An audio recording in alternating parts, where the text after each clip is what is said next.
Good evening, Frontier. Here to give a brief demonstration as to on the process that we're going to be using to test our drinking water for the presence of lead.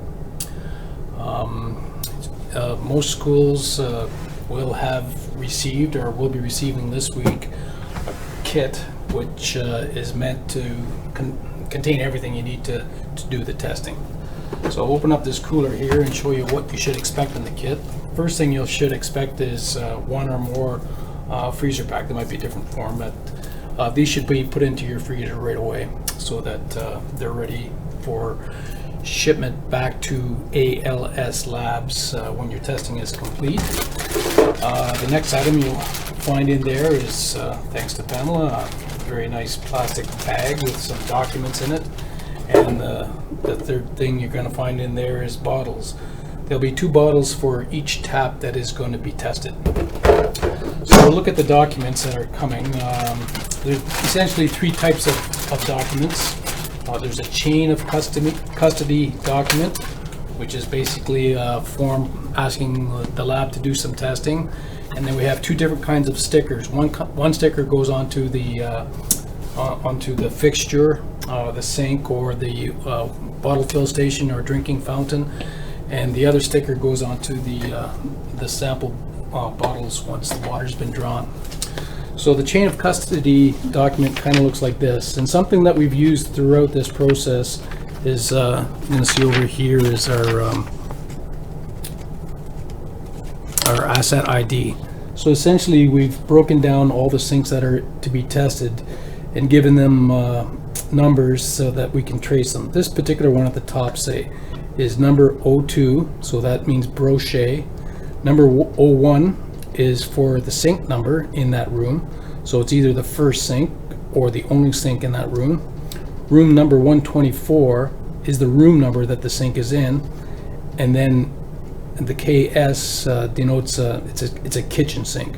So we have several different types of sinks, our fixtures that we're testing: water fill stations, drinking fountains, kitchen sinks, and to a lesser degree, washroom samples.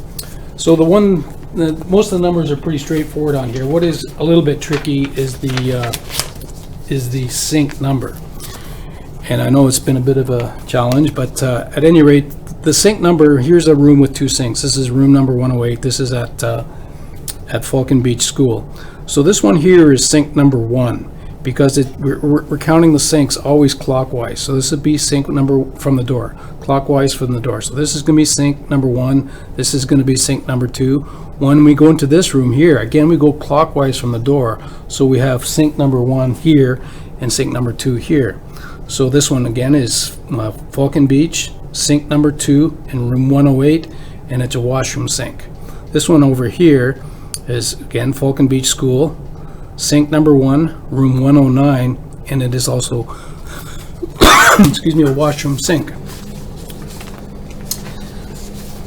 So that's the breakdown of that asset ID, and you'll see the asset ID on the other documents that are included as well. We have 2 different kinds of stickers, and it's easy to kind of tell them apart. One has got the Frontier tag on it, and the other one does not. The sheet that does not have the Frontier tag on it is the sticker that actually goes right onto the sink or the bottle fill station or the drinking fountain. If you can put it in an inconspicuous place, that's great. Kitchen sinks, typically we're looking at putting them on the front of the sink underneath the counter. Bottle fill stations and drinking fountains, find a place that it's not going to get peeled off and whatnot. But these stickers here are to go right onto the sink. So this one here, or the water fill station, bottle fill station, or whatever. So again, this is Falcon Beach, sink number 1, room 110, and it's a kitchen sink. So we would take this sticker off and put it right onto the kitchen sink. I would recommend that you use this chain of custody form for to guide your sampling procedures. Essentially, there's going to be two lines for each sink, each fixture. There's sample 1, sample 2, sample 1, sample 2. Again, using that same naming that we have throughout. So this one here is Brochet, sink number 1, room 124, kitchen sink. So there's the other information that will be needed to be filled out on this form is the date that it was sampled, the time it was sampled, and who the sampler is. You can just put initials up there, that's fine. So so that's the chain of custody. So I'll go through the process of doing the actual samples next. I do want to explain the reason why we're taking 2 samples and why we're doing them one after another. The first sample is meant to capture any material that might have been in the fixture, and then the second sample is meant to catch anything that's behind the fixture in the water system. So again, the samples are right after another, you'll see in my demonstration, but the first one is the fixture, the second one is the piping behind the fixture.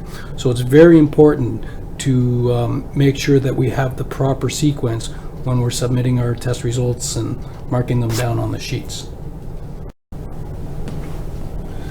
The testing protocol for the kitchen sinks, bathroom sinks, wherever you're testing drinking water fountains or whatever, will all be very similar. We're going to not run the water ahead of time. It doesn't have to be done first thing in the morning, but the water shouldn't be running before you do the tests. So what you're going to do is take 2 bottles over to the fixture, and there's a number on here, but it's just related to the bottle itself. It has nothing to do with the test. So what I want you to do, the very first thing, is mark number 1 on one and mark number 2 on the second one. All right, so you know which sequence you're going to do the testing in. And you want to take the caps off and get them ready. Get your bottle number 1, put it underneath the faucet, and turn it on as if you're taking a glass of water. While it's still running, grab the other one and put it underneath and capture the water right after the first one. All right, so put the lids on right away.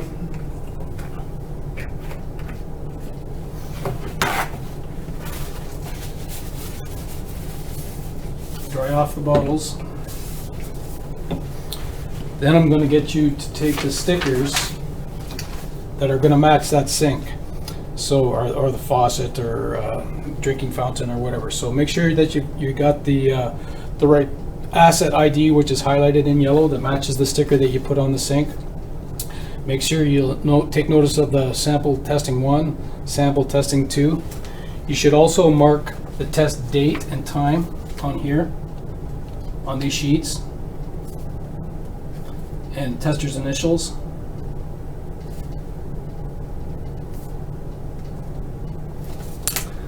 Now you're going to take test number 1, sample test number 1, and you're going to put it on the bottle marked number 1. And then do the same thing with sample test number 2 sticker, and put it onto the bottle that you've marked number 2.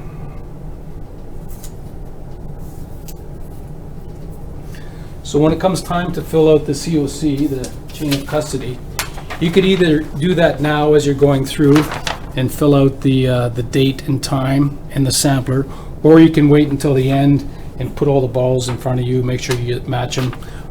Whatever's going to work best for you. It might be best to do it right at the sink at the time so that you know exactly where you are and how much more you have to do. Might be better to keep things organized that way as well. And like I say, the testing the testing for the fountains and the bottle fill stations, we even have a couple of janitor sinks that are going to be tested. The process is all the same.